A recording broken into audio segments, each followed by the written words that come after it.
All right, we live. We live. We good on both sides, and we about to get started. Here we go, bro. Cool. Oh, Yeah. yeah.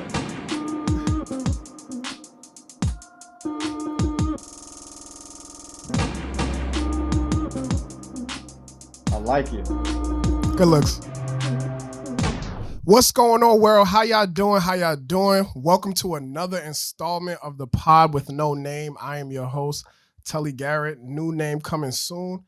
But let's get right into it. Today, we have a special guest. You know what I mean? This man is the host of not one, not two, but three different podcasts. The first being a road trip, a finance road trip, then pivoting your business, and then the third being entrepreneur period, which he then used and pivoted that to start his own clothing brand. Correct me if I'm wrong. I think I got this all right. I did my homework. Yeah. Sounds good.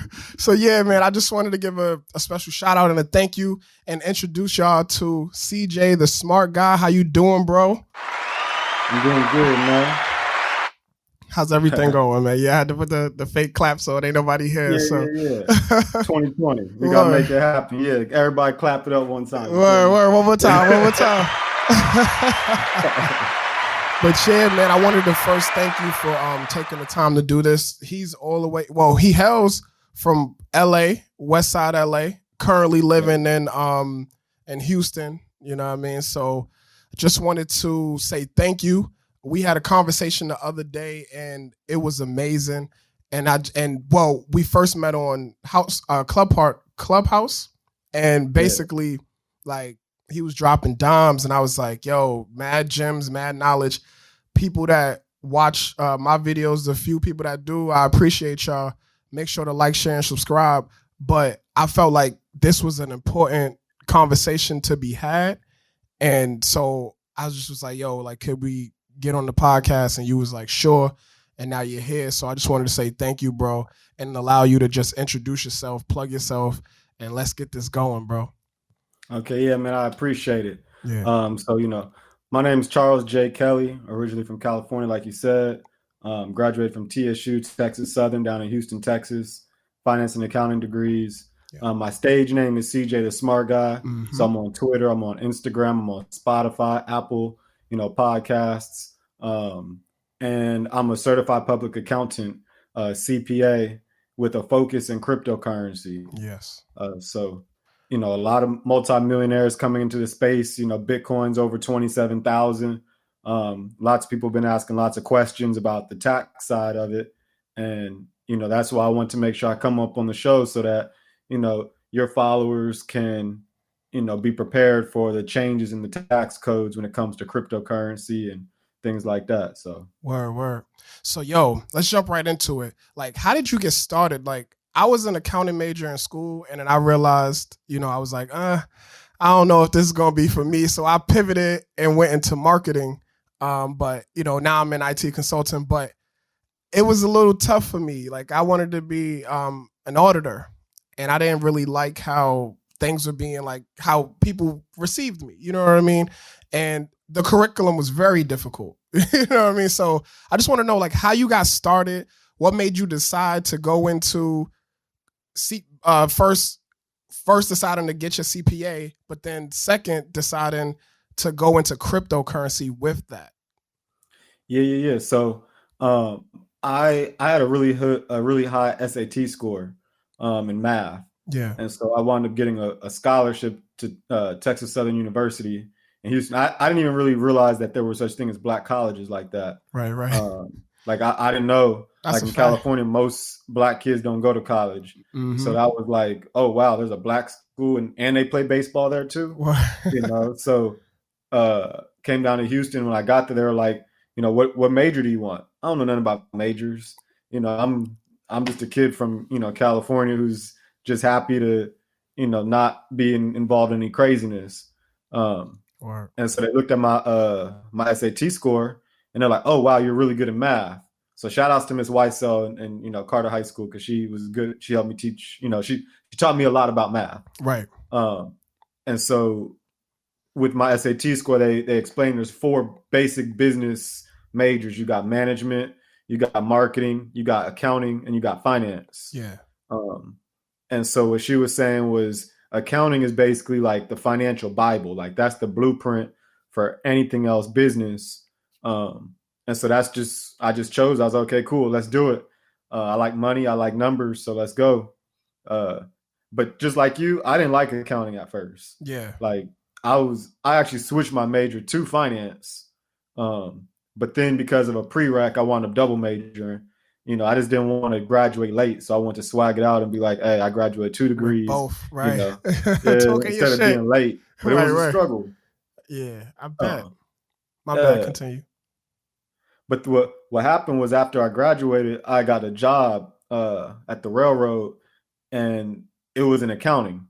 So I was like, well, I'm gonna take this money. I'm not gonna leave the money on the table. Finance is more for if you already have money, right, or if you're doing a whole bunch of cold calls. And I didn't want to do cold calls, just trying to do sales. Yeah, I did that after college. First job out of college, I was doing a marketing and sales position, but it was more so sales. And yeah, it was just a lot of cold calling. I fucking hated that too. But continue. Yeah, I couldn't. So I was like, let me go to the railroad. But then they worked me crazy hours. Like, yeah, it was like ridiculous. And I learned a lot. So it taught me a lot, but they worked me to death. So I was like, well, let me just take what I've learned. I'm doing the accounting for Warren Buffett. It's a billionaire. Wow. I'm learning stuff that the average person don't got any access to. Right. But I'm not receiving no billions. I'm not getting no millions. Yeah. So, how can I use this knowledge in order to help myself as well as help my community? Because if I don't know it, just like I didn't know about HBCUs, like who else doesn't know it? Facts. Yeah. I consider myself educated. I graduated with, high GPAs. If I don't know these huge opportunities, I guarantee you there's people who don't look for them that don't know. And so I was like, well, let me go ahead and leave the railroad. I was inspired by Sandra Bland. That happened like 2015. Yeah. And she had left her job to create her videos. And so I started making content on everything I was learning from my CPA. That's because I realized if you got your CPA, you don't have to work for anybody. Yeah, because you licensed. You licensed. You can work for yourself. And really the accounting is just the entry way in. Yeah. If you broke, you learn how the game work, and then you apply it to yourself, and then you get some money, and then you can do anything you want with it because you already know the rules. Yeah. So that's how I was looking at it. And, I thought it was only going to take me 1 year to finish. It actually took me 4 years. So there was like a huge struggle. Yeah, I definitely listened to that was in the which one was that in? Was that in that was in like starting your guide to, because you did like the podcast about your introduction to crypto, and then that was that one that you're talking about now is the intro into becoming CPA a CPA. journey. Yeah, your CPA journey. And I listened to that and I was like, wow, like I knew you said, you took a while, but you were waiting for your license, but listening to that episode of your podcast really made me understand like, oh wow, like you didn't pass it on the first few times, you know what I mean? So I don't know if you want to go in on that and like discuss that, but yeah. So like I had forecasted that if I wasn't working, it was going to take me 1 year to pass. Right. So, I saved up maybe like $30,000 thinking, I could live off $30,000 in a year. Right. And if it got really bad, knowing me, I'm frugal. I could probably live for almost 2 years off 30,000. Right. If you play your cards right. So that's what I was thinking. But after that first year, I didn't pass not one exam. I had to create my own businesses because it was one of those things where it's like either you're going to go back to what you know, and, reverse all the work you've done, or you're just going to go forward. And I was like, well, let me just go forward.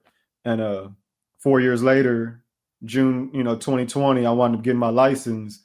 And once I got my license, the world just blew up, and then Bitcoin's now really high. Yeah. So, that was other episode, my journey with with cryptocurrency, Nipsey Hussle as well as Dr. Boyce Watkins got me focused in on that. Yeah. And I was actually studying that before I was on the CPA exam. And so when I got on the CPA exam, I was like, oh, I already know I'm in the right, area because I was studying this beforehand. Okay. And like I said, I liked finance in college better than accounting.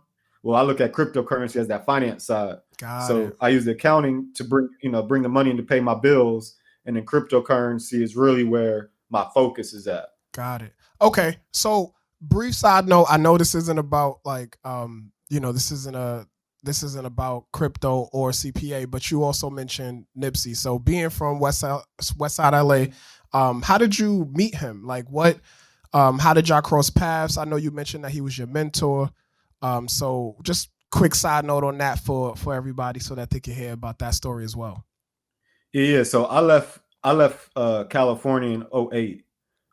So when I first actually started hearing Nipsey, I was already in Houston already Okay. in 2008. Yeah. Because I was listening to the Houston music and it wasn't really nourishing me because I didn't understand anything about Slim Thug or Mike Jones, Lil Flip. Like it was very different to me. Right. So I was trying to find California rappers. So K-Dot, Kendrick Lamar, J-Rock, Nipsey Hussle. These were people I was just listening to because I can identify. And so that was my first time listening to him. But it wasn't until 2014 he had a concert in Houston at the Warehouse Live. And so when he dropped the Crenshaw mixtape, I had just got my job, so I was still broke. Right. I couldn't pay $100, within 2 weeks for a mixtape. But by the time the next year came about, I had a couple paychecks. I was like, well, let me go ahead and get the $100, concert because he deserved it. Yeah. And when I went there, that's the first time I met him. And he followed me on social media a couple years later because it's one of these things where he keeps track of his biggest fans. In one line he had talked about his fan base moving down south because he was working on an app with Ryan Leslie. And so I heard of that app. Yeah. And so a lot of us from California was moving down to Houston because the cost of living was too high. Right. We had the mortgage crisis. So Houston became like a huge plug for him. Yeah. And back then I was on Twitter. I had 50,000 Twitter followers. And so I was pumping him up. And so he was like, oh, this dude's in Houston. He wanted to follow me later on. And, around the time when I was at the railroad, I was trying to get out. I had reached out to him. He told me to talk to his business partner, Adam. But then what really sparked is when he created Vector 90. Yes. That's the entrepreneur hub based in LA. Yep. And so him and Dave Gross partnered up on that. And so on my birthday, I made sure I went down there, checked it out. I met some really, really, really nice people, really focused people, engineers. And so, we're all kind of like-minded in that sense where, hustle and motivate. I'm getting my CPA, but I'm creating these videos for y'all to learn, with me. And so, unfortunately, things never really transpired, when it came to me and him. Yeah. But the vision that he created was already there. He laid the blueprint for me. He created the center for me. And help fuel you to continue to pursue. Because most people, to keep it a buck, if they fail once, twice, because it's 4 exams, if they fail after a while, it's like, you know what? Let me try something different. But you decided to persevere and go through that. So I applaud you for that, bro. Appreciate it. Yeah, just don't quit. You got to keep going. And, there was a point where, after I failed the first 2 exams, I was telling myself, look, I'm going to give it all for this 3rd exam. Yeah. Because if I fail this one, then this isn't really for me. But I'm going to make sure that I give my everything. So I created that study group. I brought in more people. I learned different study habits. I got my sleeping right, my eating right, discipline, stayed away from all the ladies. It was, I started getting one of the tweets Nipsey said was, you got to get ugly on them, because you got to eat, you feel me? That's a fact. So, man, you got to go back. You got to pull back. You got to retreat. Sometimes all of the things in the world, all of the social shit gets you blocked. And I be feeling like that. My best years mentally came from when I was just locking in and being zoned, but the social shit took a hit. So I definitely feel you, bro. Yeah. Word. So now it feels good to be on the other side where finally the social side starting to, Right. move back up, because it's been some years, Yeah. So, all right. So you met Nipsey. He motivated you. You went through the exam. You didn't pass it on the first few tries, but then eventually you passed it before your 30th birthday. And then you ended up going into Bitcoin, which was not popular back then. When we had our conversation, I was saying how I always thought it was like scammy, you know what I mean? And so my question to you is like, what is like the power of Bitcoin? Like, I know you said why you chose. Well, did you explain why you chose Bitcoin like to the fullest? You know what I mean? But like, what is like that value of Bitcoin? What is the things that drove you to want to learn more about Bitcoin? Yeah. So first it was Dr. Boyce Watkins. That's another Sure. one of my mentors.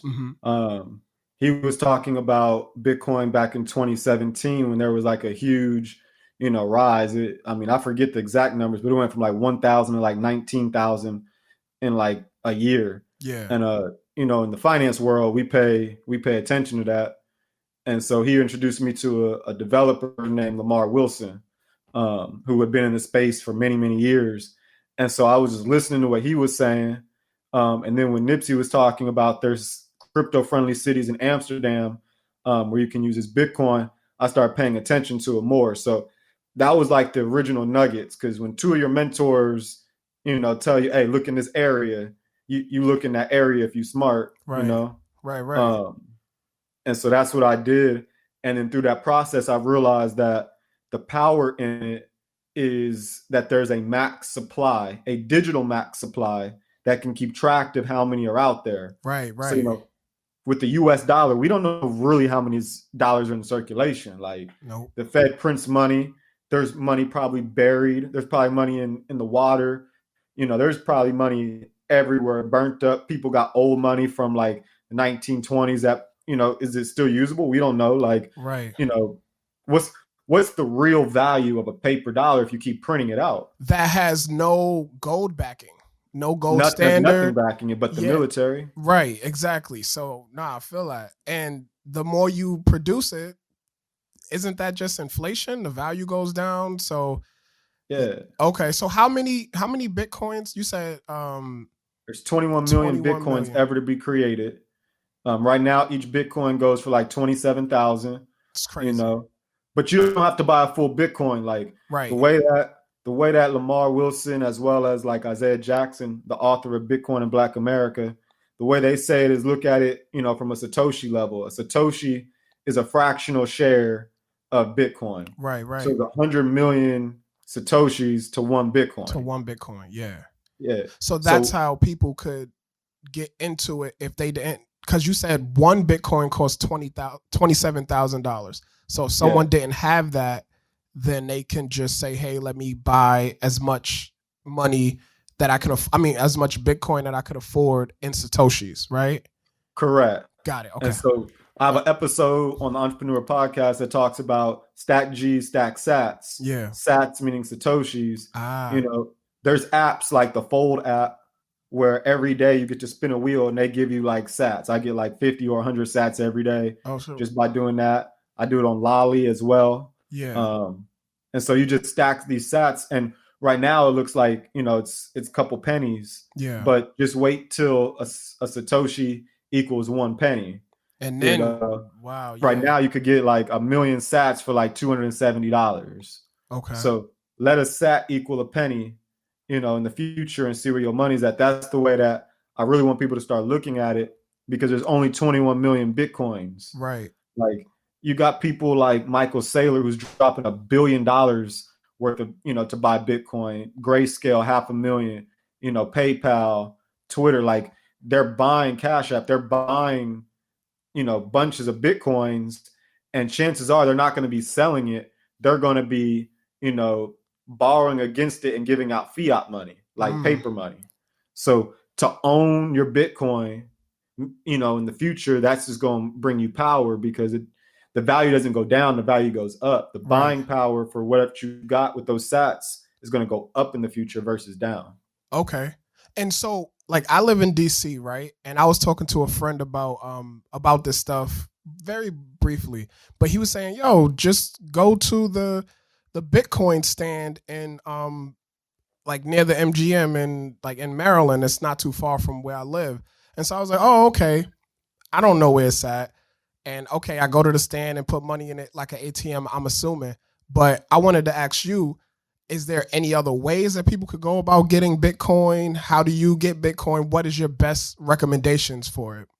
Yes, there's plenty of ways. I mean, you can get them at the Bitcoin ATMs or in those centers like that. But when you do that, just understand you're paying a premium. Right. Just like if you get your money out at the ATM, they're going to charge you a fee. The bank might charge you a fee. When you buy your Bitcoin, they're going to charge you extra for it. So if it's 27,000, in the market right now for a Bitcoin, the ATM might charge you 30,000. So A they can ratio make of that. that. Right. Got it. So they're going to charge you, a premium for it. You can also get in like ETFs or like indexes, like if you're in a 401k or something like that. Yeah. But if you look at some of these funds like Grayscale, they might promise you, 10 to 15% return, which to most people sounds really good. But when Bitcoin is having, Bitcoin goes from 4,000 to 27,000 in 1 year, in less than 8-9 months. Oh yeah. You really want a 15% return when you can have, it's almost a 700% return. Right. Like, they keep those Bitcoins. You just have exposure to the Bitcoin. You don't own it. So the best way I would say right now is to buy it on like a Cash App. Okay. Megan Thee Stallion just gave out like $1 million worth of Bitcoin as well. Oh, word? Yeah, right there on Twitter is Bitcoin Megan. Like she was like, "Hey, I'm gonna make sure all my hot girls, getting their Bitcoins." Oh, wow. Because I mean, it's real now. So you can use Cash App. You can buy your Bitcoin on there. Yeah. Once you have like a large amount of sum, worth, you don't want to keep it on your phone. What if, somebody steals your phone or something like that? You can always get like a cold wallet where it's not connected to the internet, like a Nano Ledger or, an air gap computer, just depending on how you want to do it. Yeah. Do your research on which cold wallet's the best. But you want to get your money offline. Right. That's the best way to hold it. You can also, do the same thing like Bitcoin or like what PayPal will do, in a sense where you can say, here's my Bitcoin, and they'll give you like a loan against it. You pay it back over time, but then you still retain your Bitcoin. So there's lots of different things you can do. Wow. Okay. So once you create an account, so let's say I get it through Cash App as you recommended. So where do I go from there? Because I know that you were mentioning, like the wallet and the different things within the wallet, but can you explain on those like extra steps, those added steps? Like how would one make money? Like how would I receive someone? Like how do I get sent Bitcoin? Like is it just similar to Cash App or?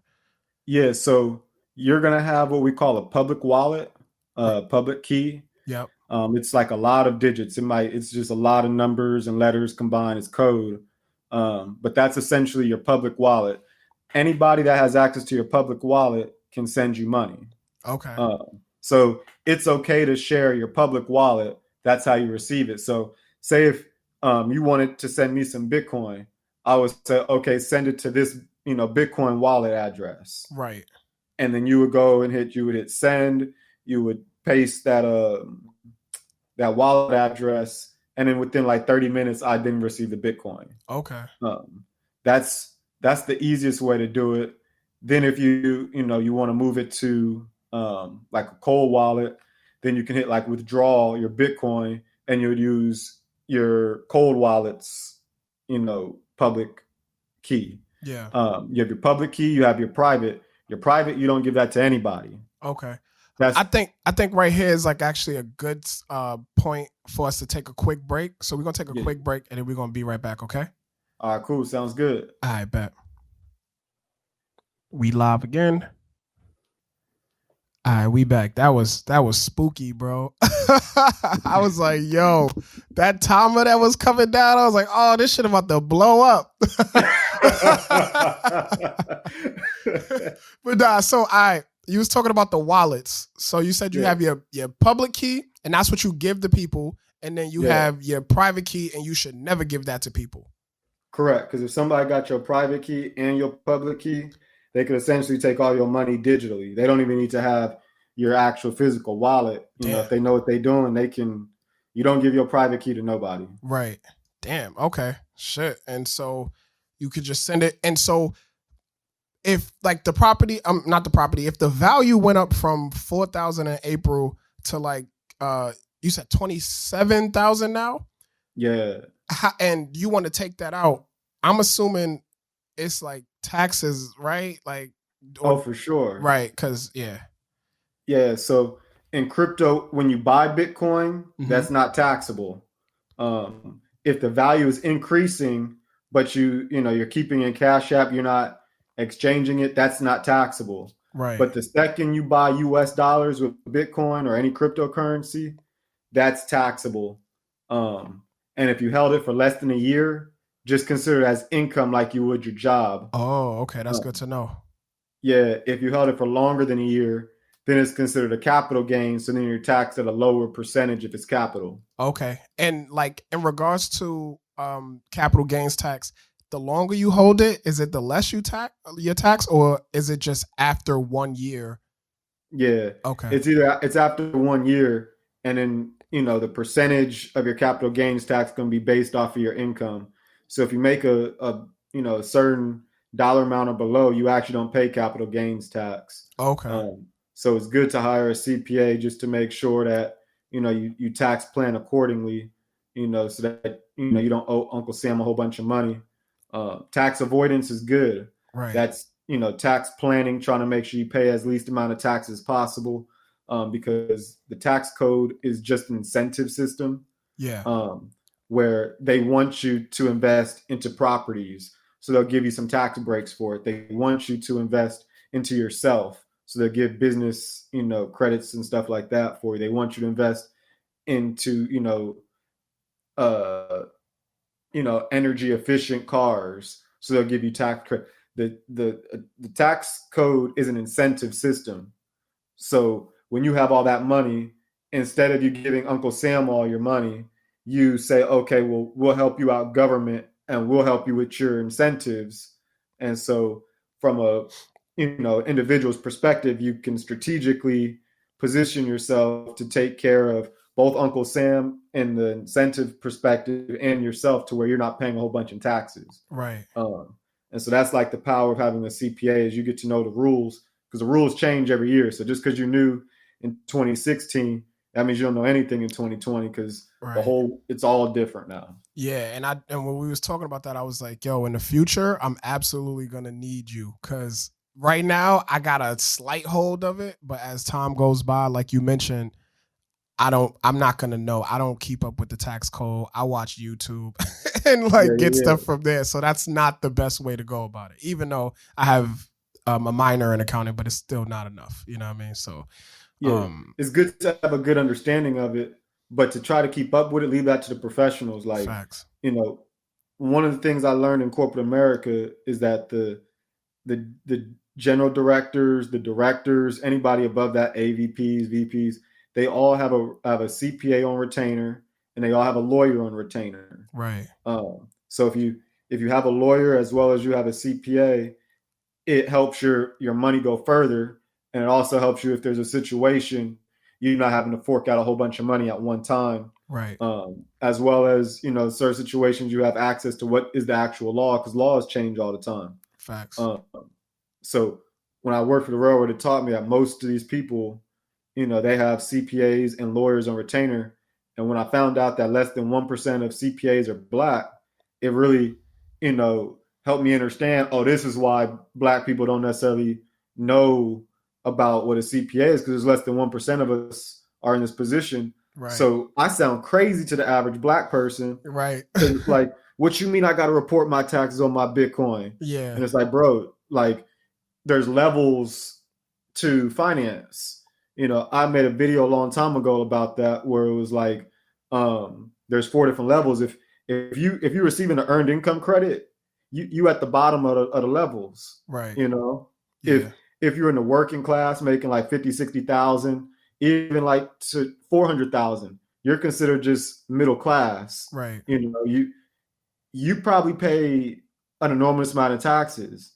You got the rich who get taxed more than anybody else. Rich get taxed more than anybody else. Right. Even though it's lower.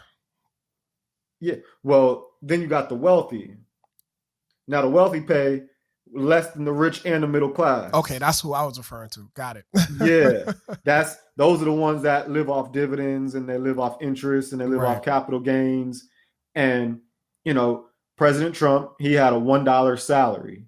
That's not because he loves, the country so much that he takes a $1 salary. No, Steve Jobs used to do the same thing. Mm-hmm. And it's $1 salary so that you make less than your capital gain. So you don't pay any tax on your capital gain. So yeah, I'll give up 400,000 salary, if it's going to save me 10 million worth of capital gains. Wow.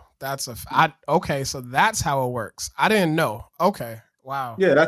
That's why you hire a CPA, because I know all the tricks and, in there. I can't call it a loophole because that's just the rule. The rules. Right.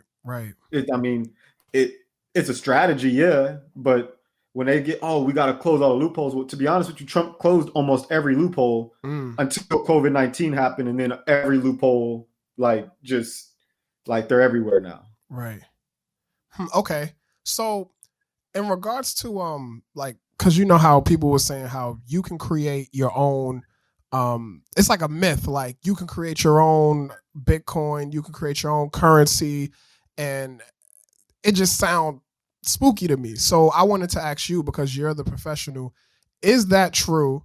And if so, how do you go about creating your own Bitcoin or your own form of digital currency?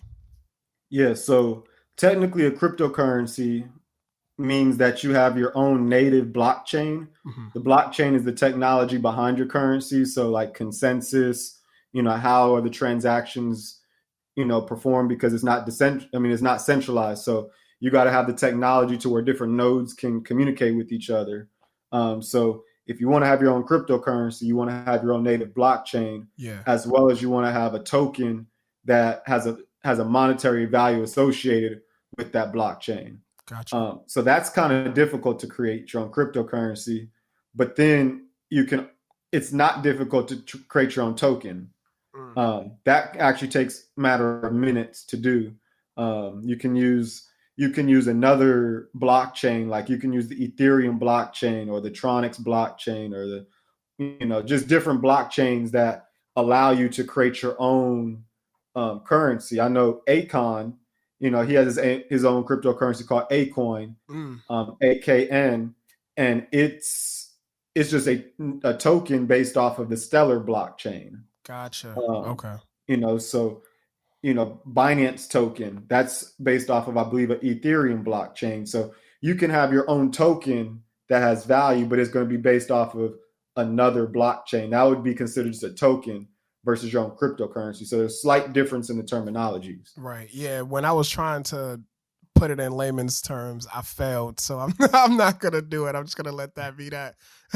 No, it's easy to create your own token. The hardest part about creating your own token is to make people feel like it has value. Facts. You got to have maintenance on it consistently. You got to have, people involved with your community, and then people have to believe it's valuable. That's the most difficult part about creating your own token.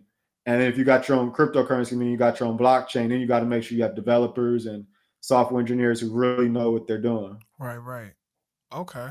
Man, this has been a lot of information, but I think it's very helpful. I want to take a second and talk about the services that you offer.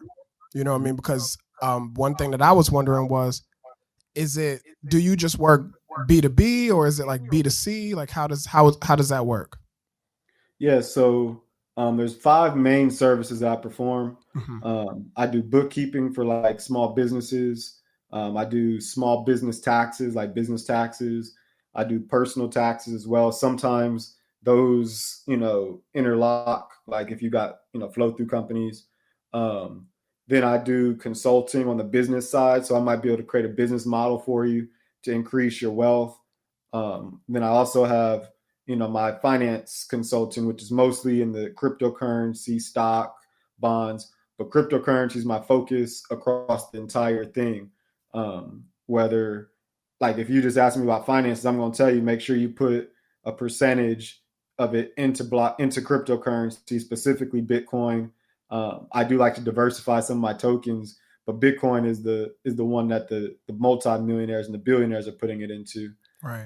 So make sure you get a piece of that. You also got the Ethereum. So I'm going to make sure that you invest into that. But my main focus is cryptocurrency. But those are the 5 services.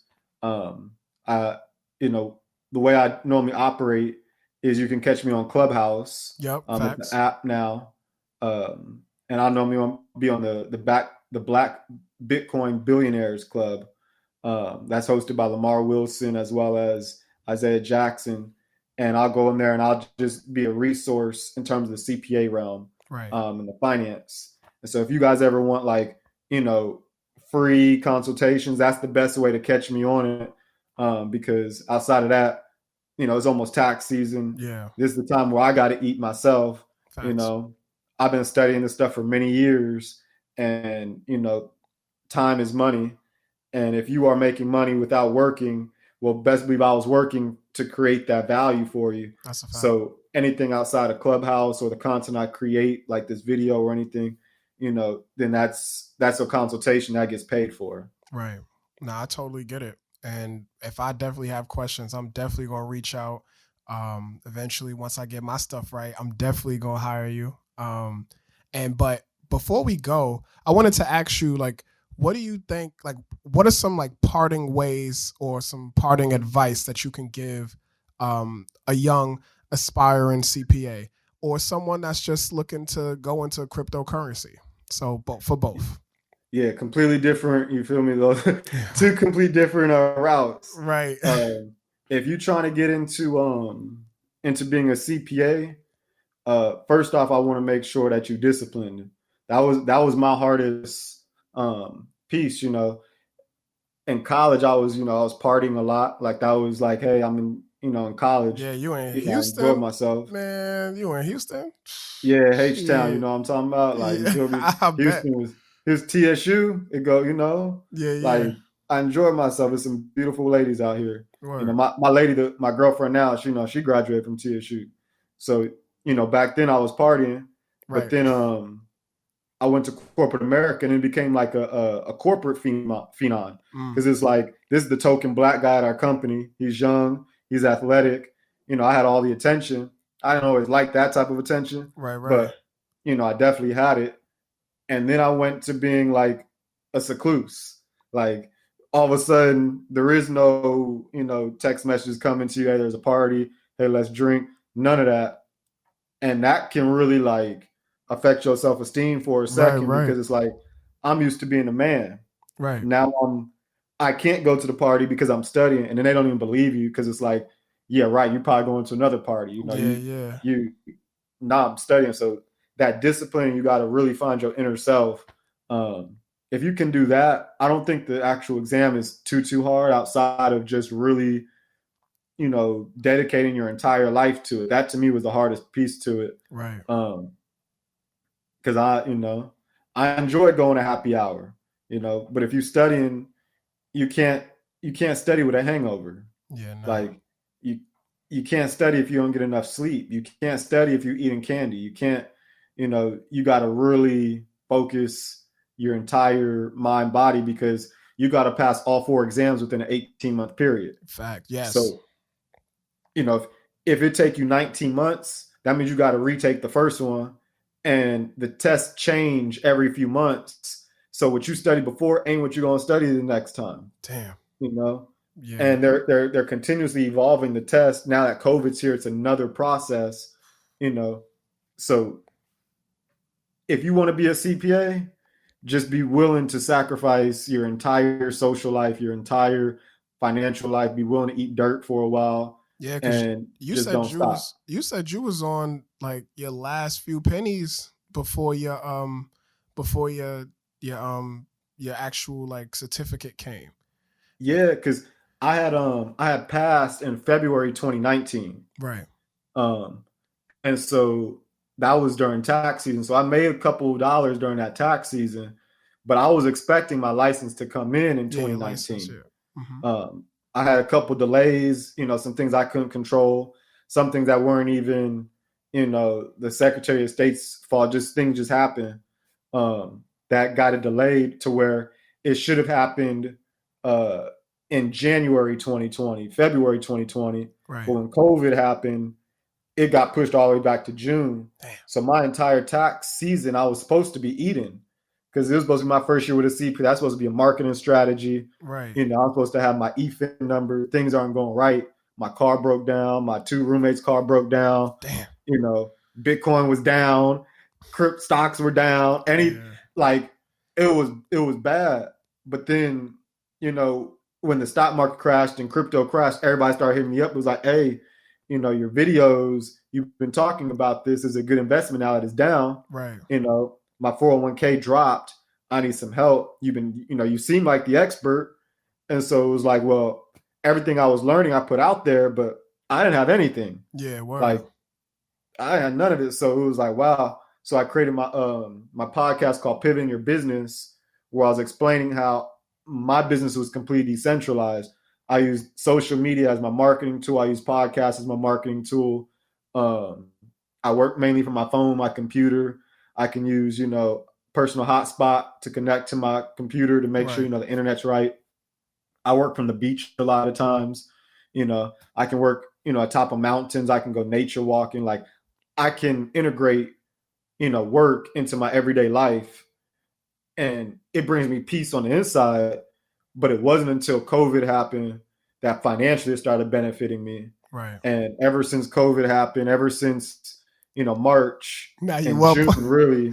Now you up all of a sudden. Bitcoin's at 27,000. So my life in 12 months is completely different now. Yeah, that's what's up. Nah, that's what's up, man. No, that's what's up. And so I just wanted to once again, like, thank you, bro. You know what I mean? Like, for taking the time to come out. I really appreciate this conversation.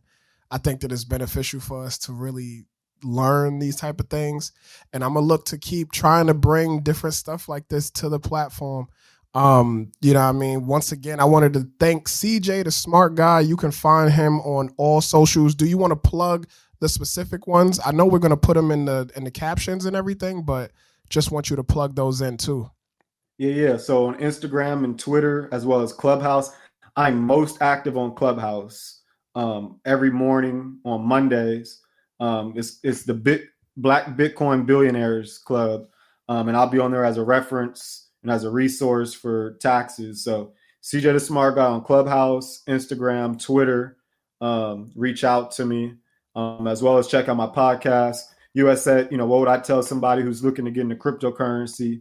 I got an episode called Stack G, Stack Sats, where I explain how I got into my financial mindset, the different asset categories you have, and why Bitcoin as well as Satoshis are an asset category.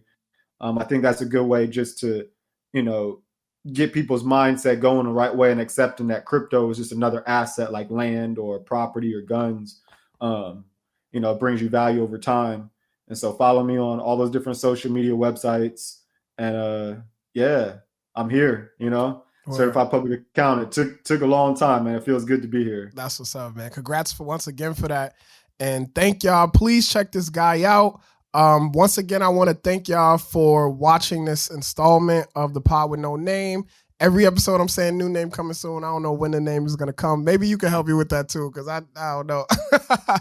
But I want to thank y'all. And if you're listening to this at this point, please make sure to like, share, and subscribe if you're watching this on YouTube. If you're listening to this on Spotify, Apple, Google Podcasts, all of those, just share it with a friend. Let's circulate this. Let's make sure that we get this type of information out so that it's beneficial to our people. And on that note, I want to thank you once again, brother. CJ the Smart Guy. I'm Tully, and this is the Pod with No Name, and we are out. Yo, thank you, brother. Yeah, thanks for having me, man. This is dope. I love this, man. Word. All right, everybody. Thank you. We out. All right, that finished. And yeah, man, that was dope. I like that. Good looks, bro. Yeah. All right, let me end this broadcast. Here we go.